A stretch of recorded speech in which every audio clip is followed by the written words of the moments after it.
Hello dear students, Garun academy के online platform पर आप सभी का स्वागत है। तो आज हम स्टार्ट करने वाले हैं। जैसा कि मैंने आपको बताया था, ये हमारा क्वेश्चंस मैंने आपको क्या दे रखा था होमवर्क में। मैंने आपको क्या दे रखा था, ये वाला क्वेश्चंस आपको होमवर्क दिया था। होमवर्क में मैंने आपको बोला था कि आप करिएगा, आप क्या स्वयं से प्रयास करिएगा। अगर आपको आ जाता है तो भी अच्छी बात, नहीं आता है तो मैं आपको ये वाला क्वेश्चंस तो आपको जो हमारी नेक्स्ट क्लास है ना उसमें आपको बताऊंगा। सबसे पहले आपको यहाँ पर प्रश्न नंबर 4, इससे पहले हम प्रश्न 1, प्रश्न नंबर 1, प्रश्न नंबर 2, प्रश्न नंबर 3 आपको बता चुका हूं। उसमें भी मैंने आपको एक एक क्वेश्चंस या दो क्वेश्चंस होमवर्क दिए थे, क्योंकि मैंने आपको यहाँ पर दो तीन आपको क्वेश्चन थे, उसमें आपको दो क्वेश्चन करवा दिए थे। आपको एक या दो आपको स्वयं से करने के लिए बोला था। ठीक है, संख्या चेंज हुई थी, आपको मेथड तो वही थी, विधि आपकी वही थी। तो यहाँ आपको प्रश्न आपका क्या है कि एचसीएफ 306 और 657 का क्या दे रखा है। एचसीएफ 306 और 657 का आपका कितना दे रखा है, 9 दिया है। कितना दिया है आपको यहाँ पर, 9 दिया है। तो इसमें आपको यहाँ पर मान दे रखा है किसका, 306 और 657 का जो एचसीएफ होता है कितना है, 9 है। ठीक है, दिया है। इसके बाद आपको यहाँ पर एलसीएम निकालना है। क्या निकालना है आपको यहाँ पर, एलसीएम निकालना है किसका, 306 और 657 का। ज्ञात कीजिए।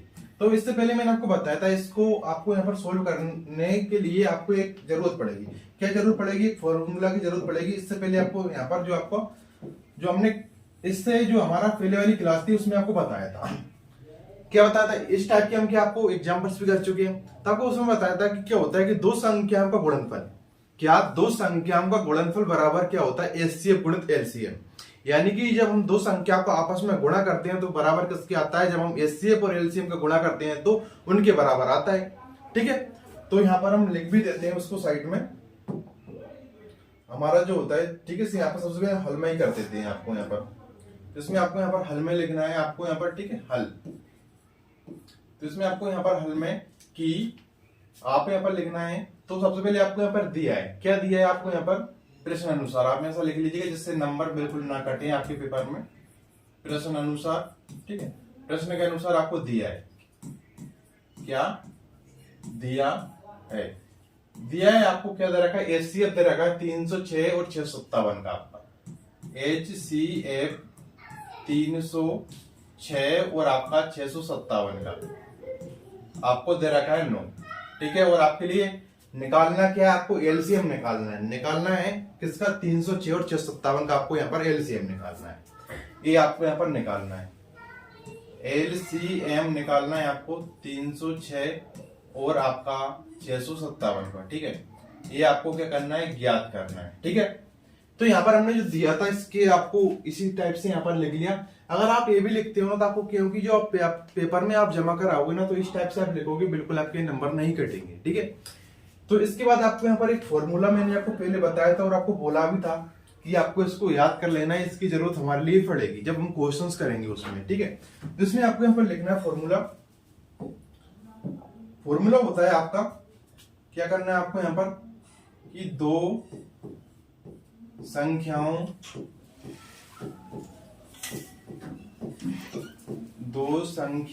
का गुणनफल बराबर एचसीएफ गुणित एलसीएम। अब मैं आपको ये छोटी छोटी बात नहीं बताऊंगा कि एचसीएफ को हम बोलते हैं महत्तम समवर्तक, एलसीएम को हम बोलते हैं यहाँ पर लघुत्तम समवर्तक, क्योंकि हम तो सभी सीख चुके हैं। कुछ इसमें नया नहीं दिया है, जो हम पहले करा है आपने वही इसमें दे रखा है। ठीक है, कुछ नहीं इसमें डायरेक्ट के लिए मान दे रखा है किसका, एचसीएफ का डायरेक्ट मान दे रखा। उसमें हमने जो क्वेश्चन किए थे हमने उसमें क्या दे रखा था कि आपको जांच करना थी, आपको एचसीएफ और एलसीएम निकालना है, फिर उसकी क्या जांच करनी। जांच किससे करते थे हम, इसी वाले फॉर्मूले से करते थे कि दो संख्या का गुणनफल बराबर क्या होता है, एचसीएफ गुणित एलसीएम। ठीक है, लेकिन इसको हम क्या, मैंने आपको एक और बताया था, ये तो हमारा हुआ है। इसको हम क्या लिख सकते हैं, दो संख्या का गुणनफल यानी कि n1 इंटू n2। क्या यहाँ पर इसको हम क्या लिख सकते हैं, इसको हमने एक और क्या लिख सकते हैं, n1 गुणित n2 बराबर एचसीएफ गुणित एलसीएम।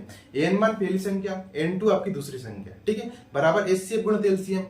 ठीक है, तो आप यहाँ पर इसको इस तरीके से भी लिख सकते हैं। मैंने आपको यहाँ पर, ये तो आपका हुआ है ऐसा। ठीक है, अगर आप इसको ऐसा भी लिखना चाहते हो आप यहाँ पर लिख सकते हैं। आप यहाँ पर पेपर में ऐसा भी लिख सकते हैं, n1 गुणित n2 बराबर HCF गुणित LCM। अब आपके लिए यहाँ पर दे रखा है, क्या दे रखा है आपको, यहाँ पर एचसीएफ का मान दिया है, एचसीएफ का मान आपको यहाँ पर दिया है 9। तो जिसका मान दिया है उसको हम यहाँ पर ले जाएंगे बट्टे में, और जिसका निकालना है, क्या निकालना है आपको, एलसीएम निकालना है। एलसीएम निकालना है किसका, 306 और 657 का, तो उसको हम यहाँ पर रखेंगे। ठीक है, यहाँ तो सबसे पहले आपको यहाँ पर दो संख्याएं क्या दे रखनी है, आपको यहाँ पर दो संख्याएं, ठीक है, दो संख्याएं आपको यहाँ पर दी गई हैं। तो इसको हम क्या ऐसे भी लिख सकते हैं ना, देखो एचसीएफ गुणित एलसीएम, तो इसको हम पहले लिख सकते हैं, देखो तो इसको हम क्या, एचसीएफ गुणित एलसीएम, इसको हम ऐसा भी लिख सकते हैं, इसको पलट के कोई अंतर नहीं पड़ेगा। यहाँ पर हमारी दो संख्याएं, n1 आपकी पहली संख्या, n2 आपकी दूसरी संख्या, ठीक है। तो आपको यहाँ पर किसका मान दे रखा है, आपको एचसीएफ का मान दे रखा है, 9 दिया है। निकालना है क्या, आपको एलसीएम निकालना है, ठीक है। तो आपको यहाँ पर जो एलसीएम निकालना है, किसका एलसीएम निकालना है आपको, किसका, 306 और आपका 657 का, और आपको यहाँ पर जो n1 गुणित n2, और इसके बाद आपको यहाँ पर जो एचसीएफ का मान इस उन्होंने दिया है, तो एचसीएफ को हम क्या पहुंचा देंगे बटे में, ठीक है। एचसीएफ को हमने बटे में आपको यहाँ पर रख दिया, और एचसीएफ का मान कितना दिया है, एचसीएफ का मान दे रखा है 9। पहली संख्या आपकी कौन सी है, जी आपकी n1 है, ठीक है, जी आपका क्या है n1, ठीक है। यहाँ पर इसको मैं लिखूं, जे की आपकी n1 है, ये आपकी क्या है n2 है, ठीक है, यानी कि आपकी पहली संख्या और दूसरी संख्या, ठीक है। तो इसमें यहाँ पर हमारा जिसका मान निकाल रहे हैं हम एलसीएम का, इसका 306 और 657 का, आप यहाँ पर ऐसा भी लिख सकते हैं, एचसीएफ 306 657 लिख सकते हैं आप, यहाँ पर इसमें आगे लगा सकते हैं, इसमें आप, ठीक है, अगर लगा सके तो आप लगा सकते हैं, इसमें कोई दिक्कत नहीं है। अगर आप ऐसा भी लिखेंगे तब भी कोई दिक्कत नहीं आएगी, ठीक है। इसके बाद आपको यहाँ पर n1 आपको कितनी दे रखा है, आपको यहाँ पर 306, कितना दिया है आपको 306, और n2 कितना दिया है आपको यहाँ पर 657 दिया है, और आपका एचसीएफ का मान क्या दे रखा है, आप यहाँ पर देखेंगे एचसीएफ का मान आपको कितना दे रखा है, यहाँ पर 9 दिया है। कितना दिया है आपको यहाँ पर एचसीएफ का मान, 9 दिया है, ठीक है। अब हम थोड़ा इसकी क्यों काटा पीटी कर लेते हैं, कट रहा है तो इससे देखो 9 से हम इसको कैंसिल करेंगे, कितनी बार जाएगा, 9 चौके आपका ज्यादा हो जाएगा, 9 दूनी 18, 9 तिया 27, 3 बार जाएगा, 9 तिया 27 आपका 3 बचेंगे, और 9 चौके 36, आपका कितना हो जाएगा 34, कितना है 34 का। जब हम अब क्या हमारा क्या बच रहा है, 34 का हम गुणा किससे करेंगे, 657 से, किससे करेंगे 657 से। तो यहाँ पर हम थोड़ा इस तरीके से कर लेते हैं इसको,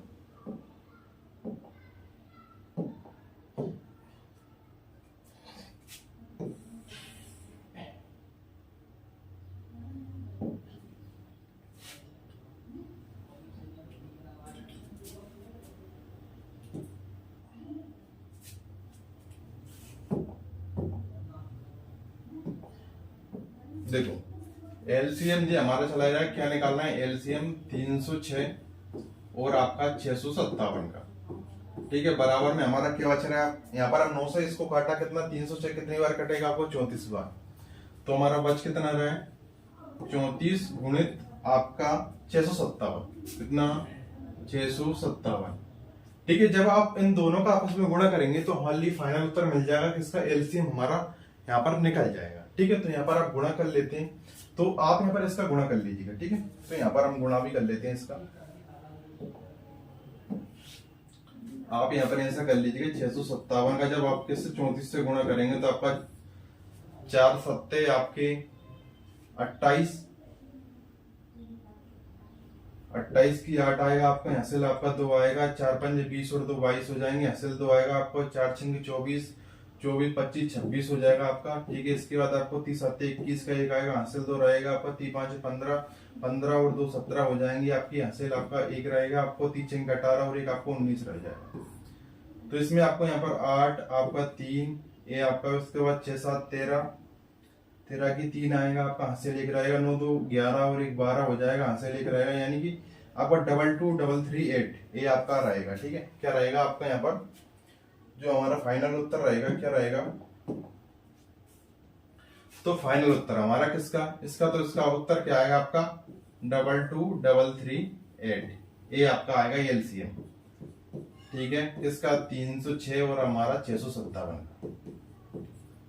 ये आपका है एलसीएम, ठीक है। इसको हम यहाँ पर साफ कर देते हैं। तो यही तो इन्होंने पूछा था, क्या बताना थी हमारे लिए, क्योंकि इन्होंने मान दे रखा था एचसीएफ का और निकालना क्या थी हमारे लिए एलसीएम। तो इस फॉर्मूले का तो आपको याद करना पड़ेगी, मैं कई बार आपको बोल चुका हूं। अगर आप इसको भूल जाओगे तो फिर आप कैसे कर पाओगे, क्योंकि दो संख्या गुणनफल बराबर किसके होता है, एलसीएम गुणित आपको एचसीएफ, या आप बोलिए आपको दो संख्या गुणनफल बराबर एचसीएफ गुणित एलसीएम। आपको ध्यान देना है कि तीन संख्या को गुणनफल बराबर नहीं होता है एचसीएफ गुणित एलसीएम के, नहीं आप उसको करो, ठीक है। तीन संख्या अगर आपके यहाँ पर दी गई है तो उसका गुणनफल एचसीएफ और एलसीएम के बराबर नहीं आएगा, ठीक है। तो ये आपका यहाँ पर उत्तर आ चुका है, ठीक है। तो ये हमारा एक फाइनल उत्तर है यहाँ पर, ठीक है। तो ये हमारा उत्तर आया है यहाँ पर। तो ये मैंने आपको क्या बताया था, प्रश्न नंबर 4। प्रश्न नंबर 4 ये आपको होमवर्क में दिया था, तो अगर आपने किया है तो आप यहाँ पर आपका उत्तर चेक कर सकते हैं कि आपका उत्तर क्या आया था, ठीक है। अगर आपने कैलकुलेशन सही से की होगी तो अगर आप पहले से आप कंटिन्यू क्लास यहाँ पर ले रहे होंगे, आपने अगर कोई भी क्लास मिस नहीं करी है तो आप बिल्कुल आसानी से इन प्रश्नों को अच्छी तरीके से करने लगे होंगे, ठीक है। आई होप कि आपको जो मैंने बताया था आपको समझ में आया, ठीक है। तो एक बार मैं आपको समझा देता हूं वैसे। तो देखो आपके लिए यहाँ पर दिया क्या था, आपको दो संख्याएं दी गई थी, नंबर 1 नंबर 2, और उसमें आपको यहाँ पर एचसीएफ दोनों संख्या को एचसीएफ आपको कितना दे रखा था, 9 दे रखा था। 9 दिया था, किसका, दो संख्या थी आपको थी 306 और 657। एचसीएफ आपके लिए पहले ही इन्होंने निकाल के दिया है कि 9 आ गया है इसका एलसीएम। आपको सिर्फ क्या करना है, आपको एलसीएम निकालना है किसका, 306 और 657 का, ठीक है। तो इसमें आपको यहाँ पर हमने कुछ ऐसा लिखा है, इसके बाद आपको यहाँ पर इसको तो आपको करना ही पड़ेगा यार, दो संख्याओं का गुणनफल बराबर होता है किसके, एचसीएफ गुणित एलसीएम। यानी कि जब हम दो संख्याओं को आपस में गुणा करेंगे और हम एचसीएफ और एलसीएम का आपस में गुणा करेंगे तो दोनों ही क्या आएंगे, बराबर आएंगे, ठीक है। इसके बाद यहाँ पर आपको यहाँ पर हमने कुछ इस तरीके से उसको लिख लिया, जिसका मान निकालना था उसको यहाँ पर रखा और जिसका मान दिया था उसको हमने क्या रख दिया, बटे में। इसके बाद दोनों संख्या रखी हमने, जो संख्या थी 306 और 657। 9 से हमने किसको कैंसिल किया, 306 को। कितनी बार कैंसिल हुआ, 34 बार। तो आपको यहाँ पर 34 गुणित 657, अब दोनों का आपस में गुणा किया, क्या आएगा आपका 222338 आएगा, ठीक। कुछ इस तरीके से आपका यहाँ पर उत्तर आ चुका है, ठीक है। तो इसके बाद यहाँ पर हमारा जो एक और क्वेश्चन है उसको यहाँ पर हम देखते हैं। इसके बाद आपको यहाँ पर ये आपकी क्या चल रही है, ये आपकी यहाँ पर क्या चल रही है, प्रश्नावली 1.1 है। क्या है आपकी प्रश्नावली 1.1 की क्वेश्चन चल रहे हैं। क्या चल रहा है, प्रश्नावली आपकी 1.1, प्रश्नावली 1.1 की आपके क्वेश्चन चल रहे हैं अभी। ये आपके जब खत्म हो जाएंगे फिर हमारा क्या स्टार्ट होगा, प्रश्नावली आपके 1.2 है आपका 1.2। उसकी आपको क्या बताएंगे, हम एग्जाम्पल्स बताएंगे। एग्जाम्पल्स बताने के बाद आपको फिर हम क्या बताएंगे, आपको एग्जाम्पल्स के बाद आपको बताएंगे कि आपकी जो प्रश्नावली 1.2 है उसके आपको सभी क्वेश्चंस करवाएंगे। इसके बाद हमारा वास्तविक संख्या वाला चैप्टर है, यानी रियल नंबर वाला, ये हमारा खत्म हो जाएगा। इसके बाद हमारा जो है नेक्स्ट जो हमारा चैप्टर है उसको हम स्टार्ट करें। तो अब हमारा नेक्स्ट क्वेश्चन है वही यहाँ पर हम देखते हैं। तो ये आप यहाँ पर देखेंगे आपका कौन सा प्रश्न नंबर आपका यहाँ पर 4 है। तो प्रश्न नंबर 5 यहाँ पर हम देखते हैं। तो प्रश्न नंबर 5, तो आप यहाँ पर देख सकते हैं प्रश्न नंबर हमारा क्वेश्चन नंबर 5 आ चुका है। क्वेश्चन नंबर 5 आपका ये कहता है कि इसमें आपको क्या दे रखा है क्वेश्चन की जांच कीजिए। क्या करना है, जांच कीजिए कि क्या किसी प्राकृतिक संख्या यानी कि n, प्राकृतिक संख्या यानी कि n यानी कि नेचुरल नंबर के लिए संख्या 6 की पावर n अंक 0 पर समाप्त हो सकती है। तो इस बिल्कुल आपको जो क्वेश्चन है ना, इस टाइप का बिल्कुल हम सेम टू सेम एग्जांपल कर चुके हैं। आपको यहाँ पर क्या दे रखा है, 6 की पावर n दिया है ना, उसमें आपको क्या दे रखा था, 4 की पावर n, ठीक है। सेम टू सेम हम एग्जांपल्स का कर चुके हैं। तो इसमें आपको यह दे रखा है कि यहाँ पर अगर 6 की पावर n अंक 0 पर समाप्त हो सकती है, यानी कि क्या किसी प्राकृतिक संख्या n के लिए अंक क्या 0 पर समाप्त हो सकता है क्या, ठीक है। तो आप यहाँ पर ऐसा समझिएगा इसको। यहाँ पर हम देखते हैं कि हल। तो n आपको यहाँ पर क्या दी गई, जो 6 की पावर n है, और इसमें n क्या है, आपकी एक प्राकृतिक संख्या। क्या आपकी n आपकी एक प्राकृतिक संख्या, क्या आपको यहाँ पर दी गई, n आपकी एक प्राकृतिक संख्या, ठीक है। सबसे पहले आपको यहाँ पर मैं समझ देता हूं, इसमें आपको लिखना कैसे वो भी बताऊंगा आपको पेपर में। सबसे पहले यहाँ पर हम समझ लेते हैं कि इसकी क्या आप यहाँ पर किसको समझेंगे कैसे कि 6 की पावर n जीरो पर अंक कब समाप्त होता है, इसमें कौन कौन से अभाज्य गुणनखंड आना चाहिए जब जीरो आएगा, तो पूरी की पूरी यहाँ पर है आपको यहाँ पर समझा देता हूँ। इसकी आपको यहाँ पर जीरो कब होता है, ठीक है। अभी आपको क्या है, जो आपको पेपर में लिखना है वो भी बताऊंगा, लेकिन आप यहाँ पर समझिएगा पहले कि इसमें क्या कुछ बोला गया है। एन आपकी एक प्राकृतिक संख्या, प्राकृतिक संख्या कहां से स्टार्ट होती है आपकी, यहाँ पर कहां से स्टार्ट होती है आपकी, एक से स्टार्ट होती है, ठीक है। एक से लेके चलती हैं और आपके यहाँ पर कहां तक जाती है, अनंत तक जाती हैं, ठीक है। लेकिन इसमें इन्होंने बोला है कि क्या 6 की पावर n के लिए अगर यहाँ पर n, अगर 6 की पावर n मतलब यहाँ पर अगर n की जगह पर हम प्राकृतिक संख्या रखें 6 की पावर n, क्या कभी जीरो पर समाप्त होगा या नहीं होगा, मतलब उसके लास्ट में क्या जीरो आएगा या नहीं आएगा। तो यहाँ पर हम देखते हैं, देखो अगर यहाँ पर हम 6 की पावर n की जगह पे हम क्या रखें 6 का पावर n, यानी कि सबसे पहले यहाँ पर हम पहला ही यहाँ पर प्राकृतिक संख्या रखें 6 की पावर 1 आपका क्या होता है, आपका 6 होता है। इसके बाद आपको यहाँ पर 6 की पावर 2 आपका क्या होता है, आपका यहाँ पर होता है 36 होता है। 6 की पावर 3 आपका क्या होगा, आपका 216 होगा। इस तरीके से आपके यहाँ पर बढ़ते जाएंगे। 6 की पावर 4 शायद 1296 होता है आपका, लेकिन आप यहाँ पर देखेंगे शायद इसको आप देख लीजिएगा शायद 1296 होगा, लेकिन आप यहाँ पर इतना ही आप यहाँ पर देखेंगे, इसमें समझ लीजिएगा। आपको यहाँ पर दिया है कि देखो 6 आ रहा है, फिर 6 आ रहा है, 6 आ रहा है, यानी कि आप यहाँ पर कोई सी भी प्राकृतिक संख्या रखिएगा 6 की पावर n, मतलब इस n की जगह पे, इस n की जगह पे आप यहाँ पर अगर कोई सी भी यहाँ पर प्राकृतिक संख्या रखिएगा कभी भी जीरो नहीं आएगा, कभी भी क्या जीरो पर वही समाप्त नहीं होगा। देखो 6 आ रहा है, इसके बाद 6 आ रहा है, 6 आ रहा है, मतलब ऐसे चलता रहेगा 1296 पर। और भी आप यहाँ पर कोई सा भी आप यहाँ पर अंक रख लीजिएगा बिल्कुल, लेकिन आपका जीरो पर समाप्त नहीं होगा। जीरो पर समाप्त कब होता है, तो आप यहाँ पर देखिएगा, जीरो पर समाप्त होने के लिए हमारी जो कंडीशन होती है, देखो जीरो को समाप्त, यानी कि आप यहाँ पर देखिएगा इसको, देखो ये आपका एक 10 है, 10 फिर आपका 20 30 आप यहाँ पर ले सकते हैं। इसके बाद आप यहाँ पर 40, ठीक है, इतना ही ले लो, 30 तक ले लो। आप यहाँ पर है हमारा 10, ठीक है, 10 20 30, लेकिन इसके आप यहाँ पर देखेंगे, देखो इसमें क्या लास्ट में क्या आ रहा है, जीरो आ रहा है, क्या आ रहा है लास्ट में, जीरो, मतलब जीरो पर समाप्त हो रहा है, ठीक है। लेकिन इसमें आप यहाँ पर देखेंगे इसके जो हमारे गुणनखंड है क्या है, आप हमारे जो अभाज्य गुणनखंड है क्या है, तो इसमें आप यहाँ पर देखेंगे हम क्या 10 को हम क्या लिख सकते हैं, 2 गुणित 5, क्या लिख सकते हैं, 10 को हम 2 गुणित 5 लिख सकते हैं। इसके हम अभाज्य गुणनखंड करें तो 2 पंजे 10। इस हिसाब से 20 को क्या लिख सकते हैं हम, 20 को लिख सकते हैं यहाँ पर 2 गुणित 2, 2 दूनी 4, 4 पंजे 20, यानी कि हम उसमें भी क्या लिख सकते हैं, 2 गुणित 5 लिख सकते हैं। इस हिसाब से 30 को क्या लिख सकते हैं हम, 30 को लिख सकते हैं 2 गुणित 3 गुणित 2 3 6 और 6 पंजे आपका 30। इसको हम इसको सही तरीके से जमाएं तो इसको हम ऐसा भी लिख सकते हैं कि 3 गुणित 2 गुणित 5। लेकिन आपने यहाँ पर ध्यान दिया होगा तो इसमें आपको यहाँ पर जो बोला गया है कि इसमें कम से कम देखो जीरो कब बन रहा है आपका, जीरो पर समाप्त कब हो रहा है, जीरो पर समाप्त तब हो रहा है आपका जब 2 और 5 आ रहे हैं, जब इसके कम से कम एक बार कम से कम 2 और 5 आ रहे हैं। इसमें 2 और 5 कम से कम, इसमें भी क्या आए आपके यहाँ पर 2 और 5 आए, इसमें भी आपके यहाँ पर क्या आए 2 और 5, ठीक है। इसके अलावा कोई सा भी अंक आए हमारे लिए ले, उससे कोई मतलब नहीं है, लेकिन कम से कम एक बार 2 आना चाहिए और एक बार 5 आना चाहिए, एक बार 2 और 5 आना चाहिए। जो भी कुछ आपकी संख्याएं हैं उसमें तभी क्या अंक हुए जीरो पर समाप्त होगा, ठीक है।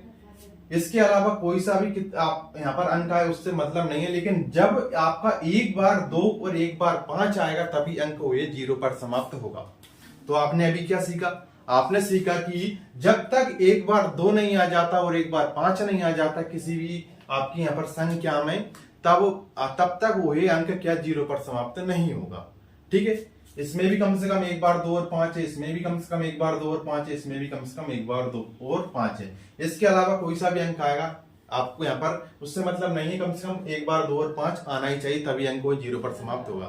आप यहाँ पर कोई सी भी संख्या ले लीजिएगा, आप 40 50 100 1000 10,000 50,000 1 लाख 10 लाख कोई सी भी ले लीजिएगा, उसमें कम से कम आपका एक बार 2 आएगा और एक बार 5 आएगा तभी वही अंक क्या है जीरो पर समाप्त, ठीक है। अगर आपका एक बार 2 और एक बार 5 नहीं आ रहा है तो ये अंक जीरो पर समाप्त नहीं होगा। आप इसमें देखिएगा, देखो इसमें आप यहां पर देखिएगा, ये आपका 10 है, इसको हम क्या लिख सकते हैं, एक बार कम से कम 2 गुणे 10 तो इसको लिख ही सकते हैं। इसको हम क्या लिख सकते हैं, 30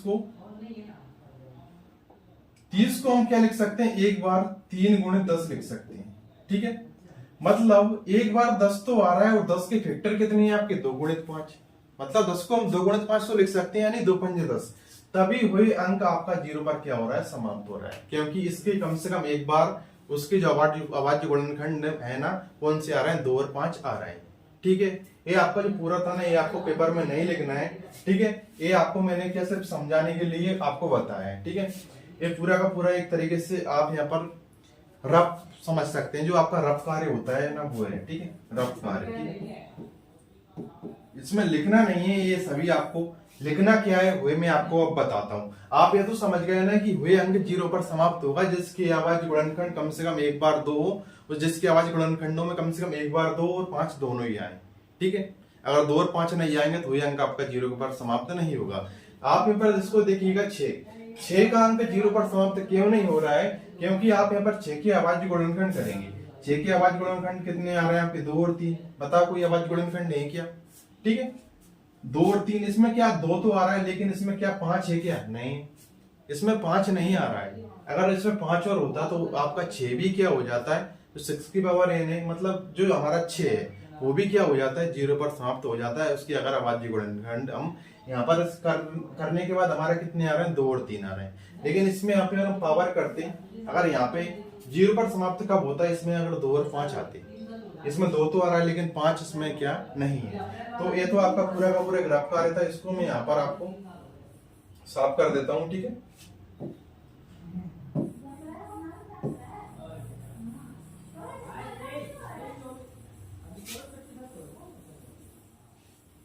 अब आपको पेपर में कैसे लिखना है, आप जो एग्जाम में आप यहाँ पर कैसे लिख के आते हो वो आप यहाँ पर देखिएगा। ठीक है, आपको मैं सभी समझा चुका हूँ, अगर आपने अच्छे से इसको करा होगा तो आप अच्छी तरीके से इसको समझ गए होंगे। ठीक है, तो आप यहाँ पर लिखिएगा, आप यहाँ पर लिखेंगे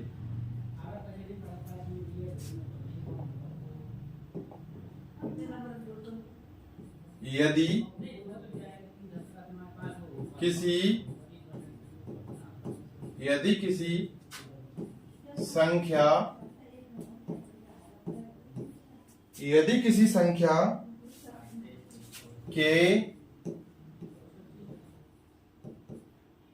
किसी संख्या के अभाज्य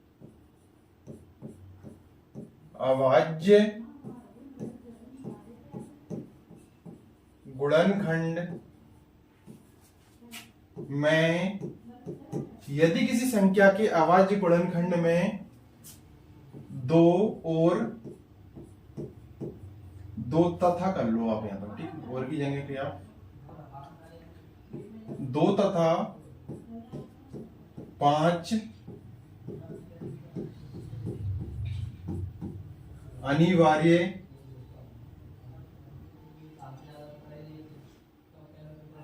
यदि किसी संख्या के अभाज्य गुणनखंड में 2 तथा 5 अनिवार्य रूप से उपस्थित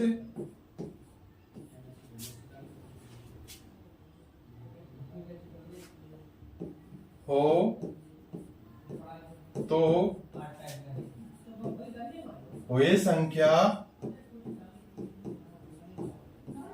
0 पर समाप्त होती है।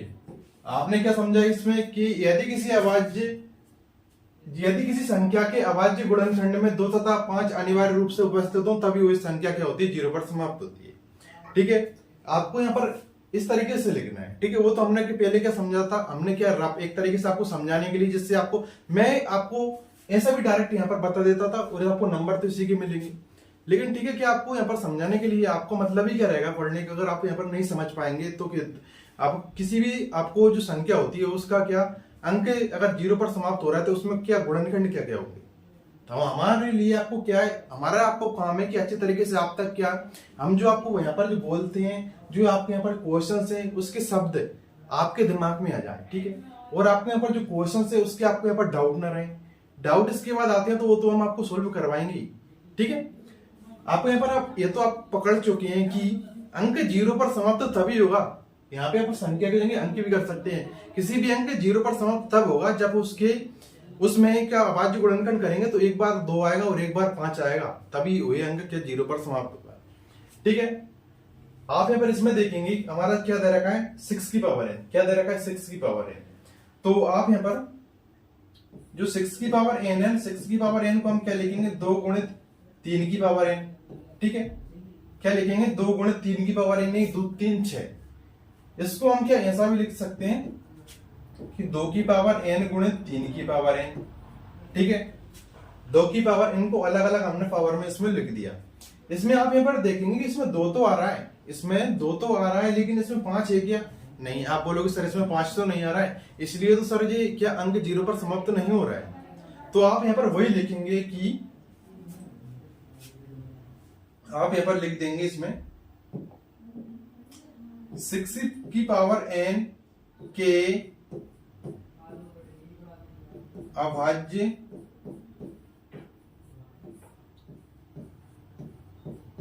गुणनखंड, 6 की पावर n के अभाज्य गुणनखंड में संख्या या आप बोले अंक क्या नहीं है 5 उपस्थित नहीं है। क्या नहीं है? 5 उपस्थित नहीं है। 6 की पावर n के अभाज्य गुणनखंड में संख्या 5 उपस्थित नहीं है। इसमें दिख रही है क्या? नहीं दिख रही। इससे पहले आपको बताया था उसमें आपका आ रहा था, इसलिए हमने आपको 2 गुणित 5, अगर होता तो हम वही लिखते, उपस्थित होता तो। इसमें उपस्थित नहीं है। क्या नहीं है? 6 की पावर n के अभाज्य गुणनखंड में संख्या 5 उपस्थित नहीं है। ये आपको देखा रखा है, वो तो आपको क्या यहाँ पर आपको दर्शाना भी है, इसलिए तो हमें ये सभी बातें लिख रहे हैं। इसमें आपको बताना है कि बताओ कैसे नहीं है। अगर आपको यहाँ पर 0 पर समाप्त होता तो हम क्या कुछ करते, वो आपको यहाँ पर पूरी की पूरी बात यहाँ पर लिखना है। तो इसमें आपने यहाँ पर क्या लिखा कि 6 की पावर n के अभाज्य गुणनखंड में संख्या 5 उपस्थित नहीं है। क्या नहीं है? 5 उपस्थित नहीं है। सीधी सी बात। इसमें आपको यहाँ पर 5 दिख रहा है क्या? नहीं दिख रहा। आप यहाँ पर कहोगे सर इसमें तो 2 तो आ रहा है। सर अगर यहाँ पर 5 और होता ना तो बेस हमारा अंक क्या हो जाता है 0 पर समाप्त हो जाता है, लेकिन इसमें दिया ही नहीं है। तो यहाँ पर हमने क्या लिखा 6 की पावर n के अभाज्य गुणनखंड में संख्या 5 उपस्थित नहीं है। तो आप यहाँ पर लिख देंगे अतः n के किसी भी मान के लिए क्या लिखेंगे? अतः n के किसी भी मान के लिए, मतलब इस बारे मान के लिए, समझ रहे हो आप? इस बारे मान के लिए, अतः n के किसी भी मान के लिए 6 की पावर n आपका 0 पर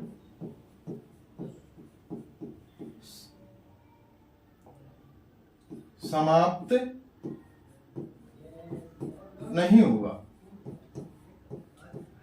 इसमें मत इतनी सी बात आपको लिखना थी। यहाँ पे आपको 2 से 3 नंबर में आपका एक क्वेश्चन आएगा, वो तो मैंने आपको क्या बिल्कुल समझाने के लिए ये आपको पहले भी समझाया, जिससे आपको बिल्कुल आसानी से समझ में आए, ठीक है। तो इतनी सी बात इसमें लिखना थी। आप समझ चुके हैं कि कोई भी संख्या है ना वो 0 पर समाप्त तभी होगी जब उसके एक बार अभाज्य गुणनखंड में कम से कम एक बार 2 और एक बार 5 होना अनिवार्य है, ठीक है। तो आई होप कि आपको मैंने जो आपको यहाँ पर समझाया है, ये वाला क्वेश्चन उससे पहले वाला क्वेश्चन आपको अच्छी तरीके से समझ में आ गया होगा। अगर आपको बिल्कुल जी आसानी से समझ में और आपको यहाँ पर जो बताया है जो सभी समझ में आया है, तो बिल्कुल आप क्या करिएगा, आपको मैं आपको ज्यादा नहीं बोलूंगा। आप अगर आप भी चाहते हैं कि हमारी भी, आपने सुना है कि हमारी भी एक अच्छे से अच्छे नंबर आए गणित में, तो आपको क्या करना है, सिर्फ कंटिन्यू क्लास लेना है। ऐसा नहीं करना है कि आपको आज आपने क्लास ले ली, इसके बाद आप 2 दिन बाद क्लास लेने आए। और फिर सोचिए आपने 2 दिन बाद क्लास ले ली, अब हमारे लिए समझ में नहीं आ रहा है, अब हमारा जो अगला चैप्टर हो जाएगा उससे हम स्टार्ट करेंगे, ठीक है। तो उसमें आप भटक जाओगे और आपके पास बहुत सारा जो मटेरियल इकट्ठा हो जाएगा, फिर आप उसको नहीं कर पाओगे। तो मैं आपको यहाँ पर जो क्लास आपको यहाँ पर डेली हम आप तक पहुंचा रहे हैं, तो उसको क्या करिए, कभी यहाँ पर हम थोड़े किसी काम से अगर क्लास नहीं ले पाते तो आप आपका जो पिछला बकाया है उसको आप कर लीजिएगा, ठीक है। जो आप यहाँ पर नहीं पढ़ पाए हो, अगर आपने किसी दिन छुट्टी आपने अपनी मर्जी से ले ली हो तो ठीक है। तो आपको यहाँ पर क्या करना है कि आपको कंटिन्यू क्लास लेना है, और आपको यहाँ पर क्या बीच में से क्लास नहीं लेना है।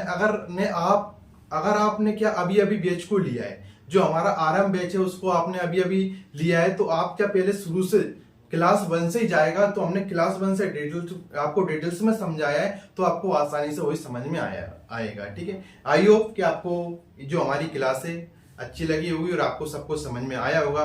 तो मिलते हैं नेक्स्ट क्लास में। Thank for watching.